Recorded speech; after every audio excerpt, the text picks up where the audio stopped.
Here's a step-by-step guide on how to close a VA renovation loan. Hi, my name is John Adams and I'm known as the Fixer. I have done thousands of VA renovation loans and one of the top VA renovation lenders in the country.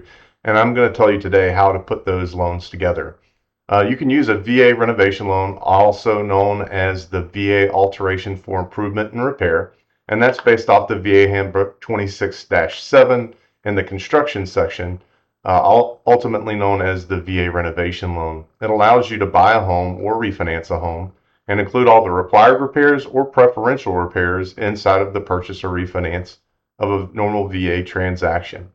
So this loan allows you to buy a home in almost any condition. What allows the cure for that is a general contractor, licensed and insured general contractor's work write-up bid. Once we have that bid, we can actually align that with the purchase or the refinance to show the future value of the house. So it works like this. You want to first consult with a renovation loan specialist so they can make sure that you qualify for not only just the purchase, but also the repairs. The qualifications throughout lender to lender should be very identical, if not the same, for the qualifications based on income and debt to income ratios and that sort of thing. So once you identify the house and you have a loan officer pre-approval for a VA renovation loan, then you can go ahead and do inspections. Once you're under contract, you have a period of time where you can do inspections. We want to make sure that we know everything that's wrong with the house. That way, your contractor can put everything that would be required for a VA renovation loan inside of the work write-up for the contractor. Once we have those inspections, we can share those with the contractor to make sure all of those repairs are included.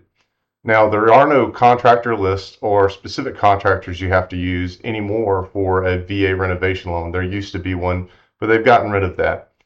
So now you can use almost any contractor as long as they're a general contractor, licensed and insured. Once you have that bid from them, we can order the appraisal. So inspections. Then we want to go ahead and get our bid afterwards. Once we have the bid, we can order the appraisal. The appraisal is for the future value, so we don't care about the as-is value of the home or the conditions so long as that we've addressed those in the contractor's work write-up.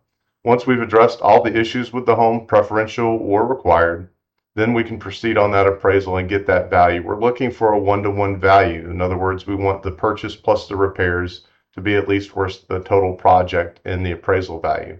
Now, there are some avenues that we can go down if the appraisal comes in light with regard to the bid or even renegotiation with the purchase, and you can even pay the difference. But most of the time, if we've done our due diligence up front with a specialized renovation loan officer, we know that the value is going to come in, and that generally does happen. Once we have the value in, we can go to closing. After the closing happens, we can pay the seller and then begin the renovation process. The loan itself is a VA loan from the start, so it goes on like a normal mortgage as if you would close it with normal payment structures. If that's something that's interest to you and we can help you on your project in any way, please reach out to us. I've got a book offer here. I wrote a book about VA renovation loans. It's thehousehacking.book.com. It's on Kindle. We'll put a copy of that in your hands, as well as audiobook on my Amazon store. So I hope we can help you land it at Planet. And if that's something that's of interest to you, go ahead and book a time with me. I'll leave my information down in the captions below.